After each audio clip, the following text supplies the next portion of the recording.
Hey, this is Matt once again. Welcome back to another video, and this is a paid request for Lucas. Thank you so much for that. For those interested in requesting any type of videos, movie reviews, re-reviews, random thoughts, streams, commentaries, video game playthrough for an hour, full playthrough, tier list ranking, whatever the case may be, feel free to send it either directly to my PayPal. Do have a Cash App as well. Links are down below in the info box, and I will get to it as soon as I possibly can. And Lucas wanted me to do a commentary and then a review of the 1998 film Antz. Now, he also wants me to do it for A Bug's Life, and I figured I would do Antz first. Number one, because it came out before A Bug's Life, and number two, to be honest, I liked it more. I think he wanted me to also do a video, kind of like a comparison between the two, but I'll still talk about it here as well.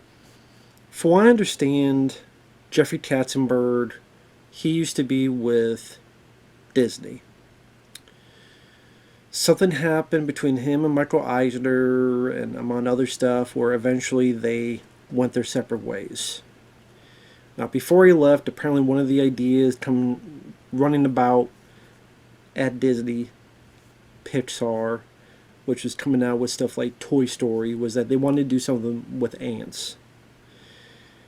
So now there's speculation and talk that Jeffrey Katzenberg, when he went to DreamWorks, where he co-started that with Steven Spielberg and with another guy, I think David Geffen, and then they wanted to not just do live action films, but also, because they did, I think, what, Deep Impact, I think The Peacemaker with George Clooney, a few other films. They wanted to do other things, including animation. And then, funny enough, while Pixar they're doing their animated film, which became A Bug's Life, now DreamWorks are doing their animation. One was The Prince of Egypt, which I guess is an idea Jeffrey Katzenberg wanted to do at Disney, but was told no. And the other idea was this. So funny enough, another movie involving ants. So people at Pixar think Katzenberg stole the idea and just wanted to do his own as kind of a bit fuck you to Disney. Although at this point, I'm fine with that, because anybody saying fuck you to Disney, I'm kind of going to root for. Although at the time, to be fair, the people that made Toy Story, those people, they didn't do anything wrong. So it's up to whether Katzenberg really did do that. I mean, it's pretty hell of a timing. And then Katzenberg tried to push it so that he could get the movie out first. I think this came out October, and then A Bug's Life came out November. They both got kind of the same critical reviews, of over 90% on Rotten Tomatoes, although this film didn't do the best when it came out. It made $90 million in the US, 130 some million worldwide. Meanwhile, A Bug's Life made 130 to 160 million in the US alone and well over 300 million worldwide. So A Bug's Life was still much more successful. And Antz, I'm not sure what the budget was, but I don't know if you take in the budget and marketing and how movie theaters and such get a chunk of change, because the studio doesn't get all of it, this might have flopped, or at the least considered a disappointment. But I like A Bug's Life, and I'll get to that later, but I always preferred this. I think because Antz was a bit more mature, was a bit more, I thought, witty with the dialogue. I thought the dialogue changes just sounded more natural. They sounded more like how people were taught to each other. And it's a little bit more mature in terms of some innuendos, some violence. There's some, granted, background characters, but they get killed. I wouldn't say viciously, but it's not shying away from that. And it's got a good voice cast. A Bug's Life has some good voices as well, but I think A Bug's Life was more successful because that film was much more for kids, which parents are going to be much more comfortable taking their kids to. I'm sure by the time this came out, or even the trailer for Bud's Life had come out as well. So when parents see both of them, it's like, well, I'm not going to take the kids to go see two ant movies. We'll pick one. If we pick one, they don't see the one that's more cuter, that seems more safer for kids. It's going to be more cutesy. And you look at the character designs, how they're much more well-rounded faces, much more cuter faces. While the ants, they try to make them look like human faces and pointy sides, noses, and they look more ugly, which would be a put off for some parents, among other stuff. But Antz, I did think was kind of more entertaining because of the dialogue, because of kind of more straightforward plot. I thought the plot was a bit more interesting. And, okay, Woody Allen is the star. On the one hand, I don't like him as a person. He's a sicko, weirdo, pervert. You know, having a daughter, adopted daughter, but she's very young, and then going out with her and getting married with. He's a fucking weirdo sicko. Do I think Woody Allen was talented? Yes. I think some of his acting and some of his dialogue in movies, I think he does do a good job here. Apparently he wrote some of his dialogue to feel more natural coming out of him. I thought he did a good job, and I do think he was an interesting character in the movie. So there you go. For people who say I can't separate the art from the artist, I do not like Woody Allen as a person, but do I think he did a good job as the lead? Sure. Sharon Stone, never been a big... I mean, I liked her in Total Recall from 1990. She does a good job in films like Basic Instinct, but she's always been a bitch. Going back to Teen Solomon's Mines with Richard Chamberlain, where people hated her so much that there's a scene where they're in this big old pot, because it's Indiana Jones type of movie, and the people in the village are trying to cook them. Apparently people hate her and they pissed in the pot, and Richard Chamberlain's like, wait a minute, I didn't do anything. Well, sorry, you're just collateral damage. Rest in peace, Richard Chamberlain. But I always remember the story that she sent, because she worked with Wes Craven on Deadly Blessing. Something happened with Wes's wife or something, and it ended with Sharon Stone sending Wes some dead roses. Or at least he thought it was Sharon Stone, or pretty sure it was. There's something fucking weird about that. Sharon Stone's a weirdo. She was always bitchy. And there's a reason why people stopped wanting to work with her. So then you had Basic Instinct 2. Fucking Catwoman. I know she was in something recently. I forgot what the hell it was. Was it Nobody? I can't remember what it was. Because I didn't see it. Does she do fine as the princess? Yes. Would I prefer someone else? I guess Sarah Jessica Parker was going to play her, but they fired her for some reason. I couldn't find the reason why. But you also have Sylvester Stallone, which is really cool. Apparently, I don't know if this is true, they wanted Arnold for the part. It says he wanted to get paid, and they said no. Stallone was willing to do it for free, so they gave it to Stallone. I don't know what's the problem with asking for money, because you're doing a job, but I don't know. But Stallone plays, there's worker ants and soldier ants. Stallone is a soldier ant who's best friends with Woody Allen's character, which is ironic, because one of the first things Stallone did back in the day was the film called Bananas, where he's a guy ready to mug, or at least intimidate, Woody Allen. If you look up Stallone and Woody Allen Bananas, you can find on YouTube. That was like 1971, so it's ironic, like, that's where they started, and they're up to... Now, granted, when they're making this type of film, they're not going to be doing the scenes together, because someone comes in and do their voices, and someone comes in and do their voices, etc. But just movie-wise, the fact that, you know, they shared the screen back then, they shared the screen in this movie, so I don't know. Something about that I just find kind of funny and ironic. But Stallone, I like him. He's jovial, and he's an optimist, and has a bit of that sense of humor. It was Stallone, being a big Sylvester Stallone fan, him to do something a bit different, which I thought was cool. Gene Hackman, rest in peace to him. I always loved him as an actor. Uncommon Valor, I still think is one of the most underrated films ever. Mississippi Burning, Lex Luthor and Superman, just so many great stuff. He plays the general who's our main bad guy. Christopher Walken is his second command. Danny Glover plays another soldier who Woody Allen meets when they're going off to battle. Dan Aykroyd's in the film later. Jane Curtin, which the two of them were in Coneheads together. Jennifer Lopez is a worker ant who falls for Sylvester Stallone's character. Anne Bancroft is the queen. So definitely a lot of notable voices. And I mean, the plot is, and this is why it's called Antz with a Z, because Woody Allen's character is called Z.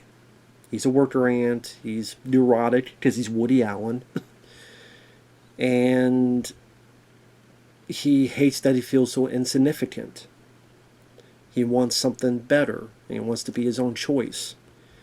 But the worker ants, all they're told to do is dig and dig and dig some more. The foreman, I recognize his voice. I forget his name. I know he was on the TV show Murphy Brown. Which, fuck, I haven't seen that show since I was a kid. So, decades. As worker ant, he digs along with Jennifer Lopez and the others, or they gotta get together to become a wrecking ball, and to be literally told, be the ball. And Woody literally rolls his eyes because of that pun. And they act as a wrecking ball to clear more rock.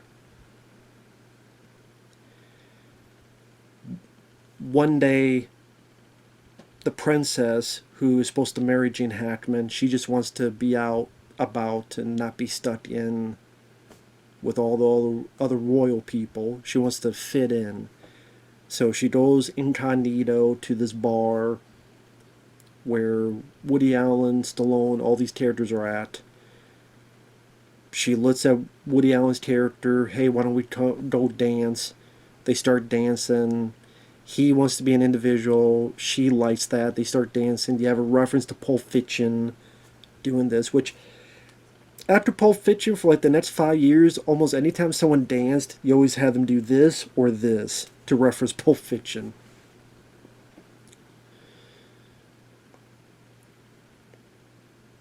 Something happens, a fight occurs, she escapes, he wants to go see her. The only way to do it is to switch with Stallone's character and being a soldier, but then just throws to a battle, because the other part of the plot is Gene Hackman wants to send the ants, especially the ones loyal to the queen, to this battle with the termites. There is no big war. He sets it up as sacrificial lambs to the slaughter, because he wants to get the people loyal to the queen out of the way. He wants like a coup d'etat on the queen, kill a bunch of the workers, and him and the soldiers, they'll form their own colony, and they'll supposedly be stronger for the colony. You tell Christopher Walken's not gung-ho about this, but he still goes along with it.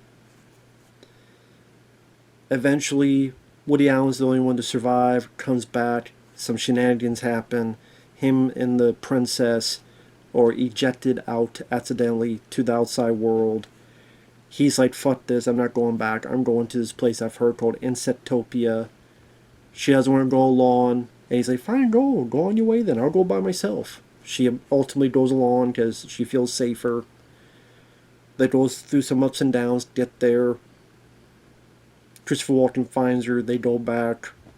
Or she goes back, he goes along to rescue her. The two of them join together to rescue all the ants from being flooded.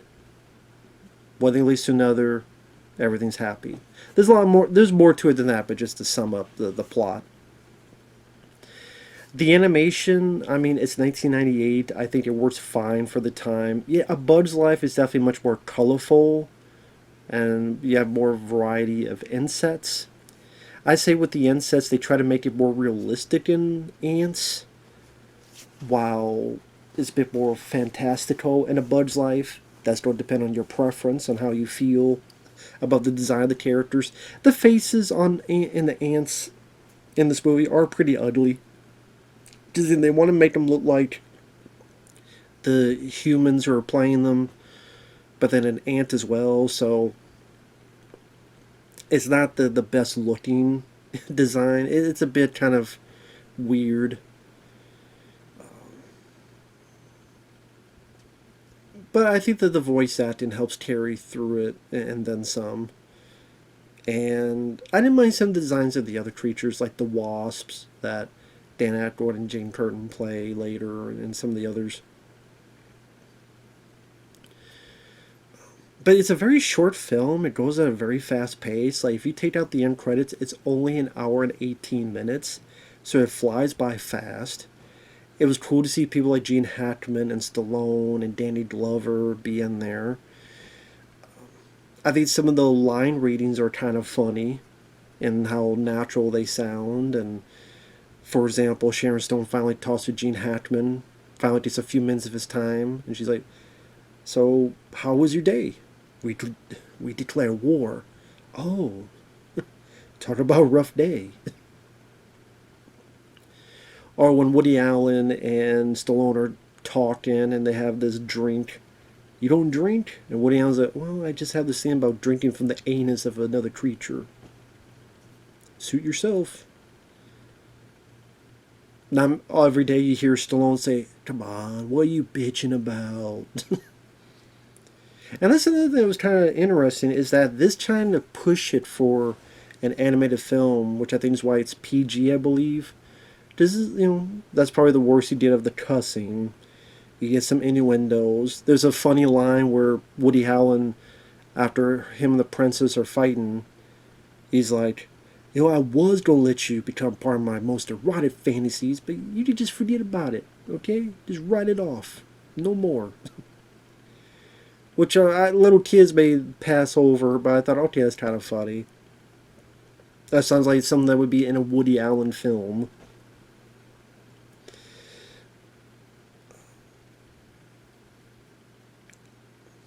Trying to think. Not only that, some of the violence, like it does amp up the stakes, because there are people that get killed. Like during the battle, the bugs can shoot acid, which kind of remind me of Starship Troopers. Like the whole Bowsy kind of remind me a little bit of Starship Troopers, and like the termites can shoot acid and it hits the ants, and some of them are melting. Spoiler alert, starting from now. Spoilers. Danny Glover gets found dead, and it's only a head, and he's like, "So, am I hurt bad?" "Oh, I see the look on your face. Yeah, it's pretty bad." Because it's just a head. And then he tells, "Think for yourself."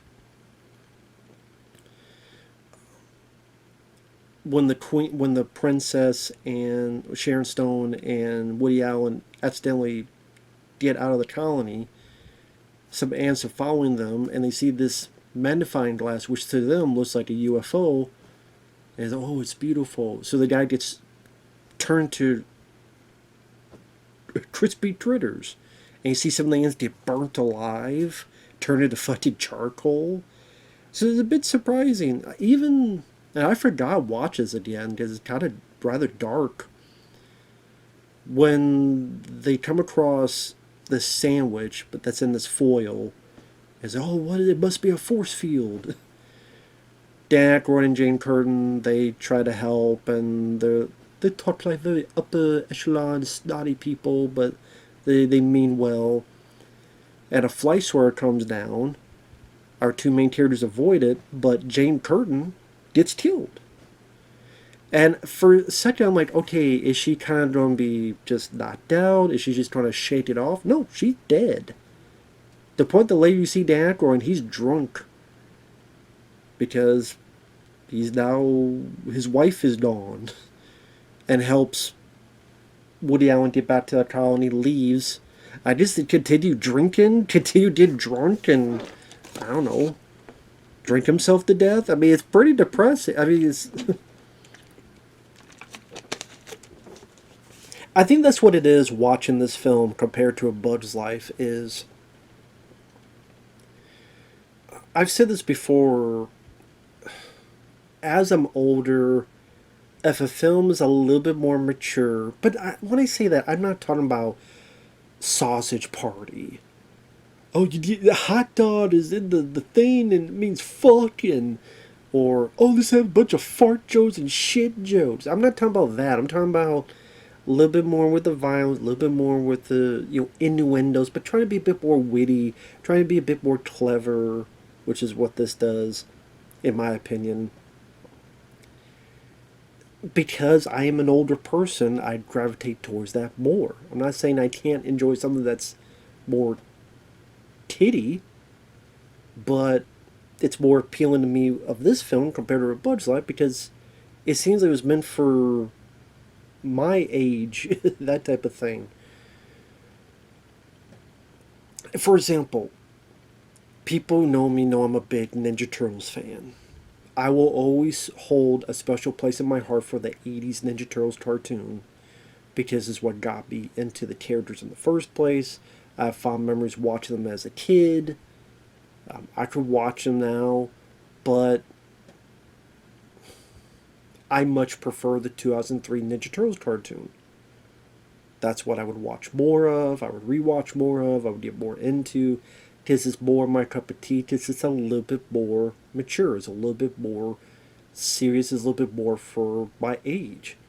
It's still, for kids, but it's more older of an audience to enjoy this more. And that's what's more appealing to me. And in the dialogue just felt a bit more natural. I also, one thing that's kind of, I'll get to that with Bug's Life, the whole, oh, I gotta lie to the circus group, and then you gotta find out that they lied, and then get mad at the lead character, and then blah, blah, blah. That whole thing I didn't really care about. It's a very typical trope. You say the typical tropes here, but they're tropes I enjoy more of. And I would say the bits between Woody Allen and Sharon Stone, I buy more of them falling in love with each other than I do the characters in A Bug's Life. And it didn't try to overdo what it needed to do. It didn't try to do more than it should. Like I said, it's pretty focused about a guy showing that he's not insignificant, that one ant can mean something, with some, nice funny bits of dialogue. There's some nice visual gags as well when they're in Insectopia. It's pretty much, well, we find out at the end of the film, they're in the middle of Central Park. So there's this trash, and Woody Allen's doing a snow angel, but it's on a powdered donut. They did a ride, like an amusement park ride, but it's a worm that they ride that's going in and out of an apple. So I thought that was some fun visual gags. Again, Stallone, being a big fan of his, it was cool to see him do something a bit different, a bit more jovial of a character. Never minded Jennifer Lopez, she did find what she needed to do. Again, you got Gene Hackman, you got Christopher Walken. Cool to see those characters in there. Went by a good pace. There's really nothing in it that really made me that mad or to get mad about. I mean, I can understand that the faces of the ants, they're not the most aesthetically pleasing to the eye. But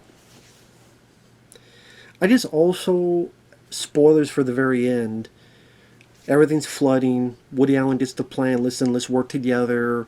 And we all climb on top of each other, get to the top, and break through. Gene Hackman is trying to kill them. Christopher Walken's had enough, helps them. And then you don't really get a fight, you don't really get a battle between Woody Allen and Gene Hackman. It's pretty much Gene's ready to spear, tackle Christopher Walken. Woody Allen pushes him out of the way to help him. Takes the hit, they both fall. Gene Hackman lands and dies. Woody Allen falls to the water. Everybody gets out. He coughs up the water. That's it.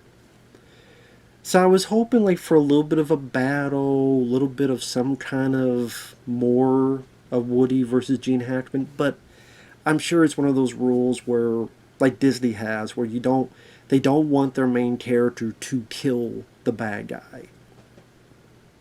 It's more like the bad guy has to die from some other means or some other bad guy's means or by chance or by they're hanging on, but then something crumbles or something breaks or they do it themselves. That's kind of how they usually do it with that. But I just wish there was a little bit more of some kind of battle. I'm not talking about a one-on-one fight, but just something a bit more. I don't know, just something a bit more of a struggle between those two. I don't know how. I didn't think that far ahead, but yeah, Antz. I mean, I've seen it probably count on one hand how many times I've seen it. But I do like it. It's fun. Woody Allen's mannerisms, I think, work well for the lead character with what the story is. Is that, again, someone who feels they're insignificant and then they have to overcome that.